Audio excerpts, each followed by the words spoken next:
Bismillahirrahmanirrahim. Assalamualaikum warahmatullahi wabarakatuh. Alhamdulillahirabbil alamin alladzi bi ni'matihi tatimmus shalihat. Bersyukur kepada Allah atas segala kenikmatan yang sudah Allah berikan kepada kita. Salawat dan salam semoga selalu tercurahkan kepada baginda Rasulullah Muhammad sallallahu alaihi wasallam.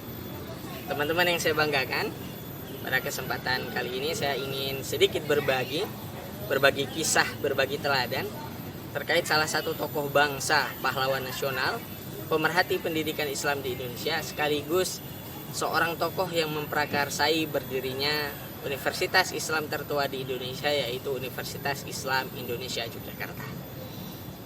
Tokoh yang ingin kita bahas yaitu bernama Muhammad Natsir. Nah, teman-teman sekalian, sebelum saya sampaikan terkait kepribadian atau teladan dari Muhammad Natsir, ada baiknya terlebih dahulu saya ingin menyampaikan sedikit sejarah berdirinya Universitas Islam Indonesia. Teman-teman sekalian, pada tahun 1945 atau sebelum hari kemerdekaan kita, 17 Agustus 1945, Partai Masyumi yang di dalamnya diisi oleh 3 organisasi Islam Indonesia yang sangat besar, yaitu Muhammadiyah, Nahdlatul Ulama, dan Persatuan Umat Islam Indonesia, itu mengadakan satu rapat besar. Dan di antara rapat tersebut adalah bentuk kepanitiaan yang membahas tentang ide mendirikan satu sekolah tinggi atau satu perguruan tinggi milik umat Islam Indonesia. Tokoh-tokoh tersebut adalah Muhammad Hatta, Kiai Haji Wahid Hasyim, kemudian Kiai Haji Abdul Kahar Muzakir, kemudian ada Muhammad Natsir, Kiai Haji Abdul Wahab, kemudian ada Kiai Haji Mas Mansur, dan yang terakhir Dr. Satiman. Nah, beberapa tokoh ini memiliki wacana menjadi panitia untuk mendirikan satu sekolah perguruan tinggi milik umat Islam di Indonesia. Selanjutnya, ide tersebut baru dapat direalisasikan pada tanggal 8 Juli tahun 1945 melalui tangan 5 orang tokoh, yaitu Muhammad Hatta, kemudian Kiai Haji Wahid Hasyim, Muhammad Natsir, Muhammad Rum, dan juga Kiai Haji Abdul Kahar Muzakir.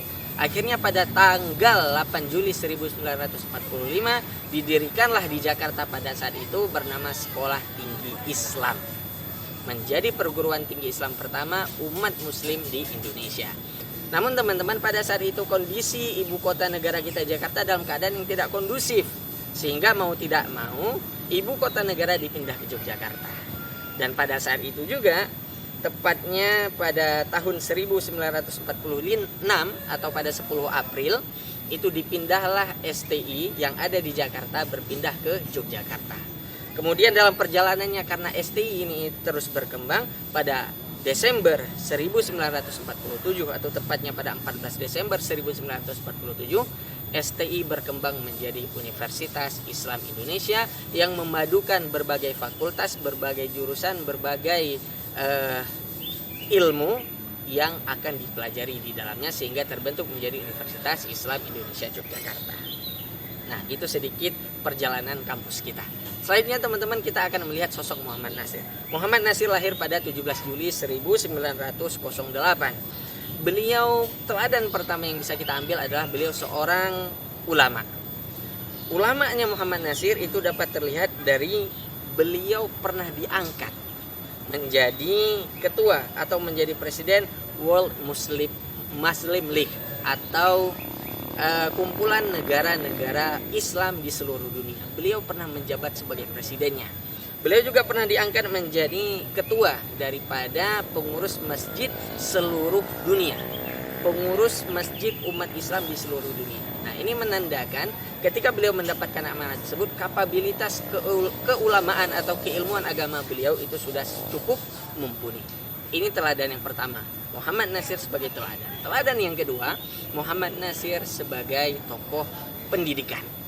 Nah, sebagai tokoh pendidikan, Muhammad Natsir ini pertama beliau mendirikan Pendis. Pendis ini adalah satu perkumpulan atau satu perguruan, yaitu pendidikan Islam, yang di dalamnya itu Muhammad Natsir membuat atau membangun Pendis ini dengan harta beliau sendiri. Kemudian Pendis ini di dalamnya itu beliau memadukan antara ilmu barat atau ilmu sains dan teknologi dengan nilai-nilai keislaman. Di sini beliau berusaha menunjukkan bahwa Islam itu tidak anti dengan yang namanya kemajuan, sehingga beliau menyatukan ini di dalam Pendis. Nah, setelah Pendis itu berjalan, Kemudian datang Muhammad Hatta merangkul Muhammad Nasir, diajak untuk sama-sama mendirikan STI pada saat itu di Jakarta. Dan ketika diajak pada saat itu, Muhammad Nasir mengiyakan dan bergabung menjadi salah satu tokoh yang memprakarsai berdirinya STI atau UII pada saat itu. Nah teman-teman, ketika beliau bergabung di dalamnya, beliau sempat menjadi sekretaris dan beliau juga mendapatkan amanah menjadi ketua pengurus badan wakaf di STI atau Universitas Islam Indonesia pada saat itu. Nah itu sisi teladan beliau dari sisi pendidikan. Teladan beliau yang ketiga dari Muhammad Nasir ini adalah teladan beliau sebagai seorang negarawan. Beliau adalah seorang ulama, seorang pemerhati pendidikan, namun juga sangat peduli terhadap negaranya. Dan ini terbukti teman-teman semuanya, Muhammad Nasir itu pernah menjadi Perdana Menteri. Beliau pernah menjadi menteri pada masa pemerintahan Orde Lama pada tahun 1950 sampai 1951. Dan beliau ini adalah tokoh yang luar biasa. Salah satunya konsep yang beliau perkenalkan itu bernama Mosi Integral Indonesia yang diperingati setiap tanggal 3 April. Teman-teman, sedikit saya ceritakan, pada saat itu Republik Indonesia Serikat tidak ingin memasukkan Irian Barat ke dalam bagian Indonesia. Tapi pada saat itu muncul tokoh Muhammad Nasir di mana dia menggaungkan Mosi integralnya. Dia mengatakan semua daerah di bumi Nusantara yang berjuang untuk kemerdekaan itu harus masuk ke dalam lingkaran Indonesia. Maka atas apresiasi itu, Muhammad Hatta, Bapak Proklamator, wakil Presiden pertama Negara Kesatuan Republik Indonesia, beliau mengatakan sebenarnya proklamasi itu adalah penegasan kedua terkait kemerdekaan Indonesia. Penegasan pertama sudah disampaikan oleh Muhammad Nasir dalam Mosi integralnya. Nah teman-teman, atas jasa beliau di dalam pendidikan, akhirnya beliau mendapatkan gelar honoris causa dari dua negara. Gelar honoris causa pertama beliau dapatkan dari Lebanon, dan dua gelar honoris causa berikutnya beliau dapatkan dari negara Malaysia. Nah teman-teman, kemudian atas apresiasi beliau sebagai seorang negarawan, pada tanggal 10 November 2008 beliau diangkat oleh negara sebagai tokoh pahlawan nasional. Akhir hayatnya Muhammad Nasir meninggal pada 6 Februari tahun 1993. Nah teman-teman, selanjutnya kita akan melihat beberapa kontribusi Muhammad Nasir. Pertama, beliau itu sempat mendirikan Pendis tadi, kemudian beliau juga bergabung di STI untuk mendirikan UII. Kemudian beliau juga membangun Permusi, yaitu persatuan atau persyarikatan perguruan-perguruan Islam Muslim di Indonesia.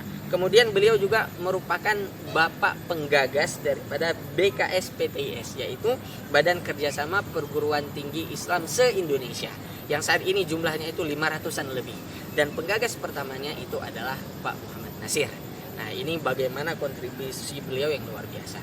Terakhir, terkait pendidikan, beliau mengatakan tujuan pendidikan itu tidak bisa lepas dari ayat Al-Quran. A'udzubillahi minasyaitonirrajim. Inna salati wa nusuki wa mahyaya wa mamati lillahi rabbil alamin.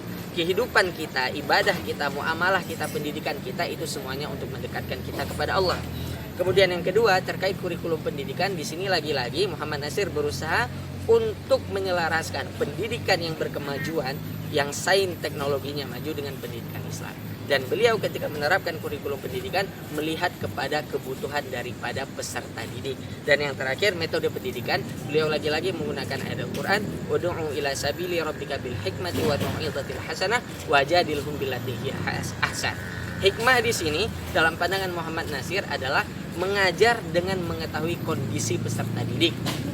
Kemudian untuk mau'izatil hasanah dan juga wajadil billati hiya ahsan adalah dalam pendidikan ada tukar pikiran di sana, ada diskusi yang terjadi di sana. Sehingga ketika terjadi diskusi, maka ini akan menambah wawasan pengetahuan Islam. Nah, teman-teman semuanya, luar biasa tokoh Muhammad Nasir ini sangat membangkitkan semangat kita. Bagaimana kita teladani beliau sebagai seorang ulama, sebagai seorang akademisi yang peduli kepada pendidikan, dan beliau juga sebagai seorang negarawan. Oleh karenanya kita sebagai mahasiswa daripada Universitas Islam Indonesia yang dibangun oleh beliau, maka tidak salah jika kita menghidupkan kembali keteladanan dari sosok Muhammad Nasir. Lebih dan kurangnya saya mohon maaf, semoga bisa menambah wawasan dan pengetahuan kita semua. Billahi fi sabilil haq fastabiqul khairat. Assalamualaikum warahmatullahi wabarakatuh.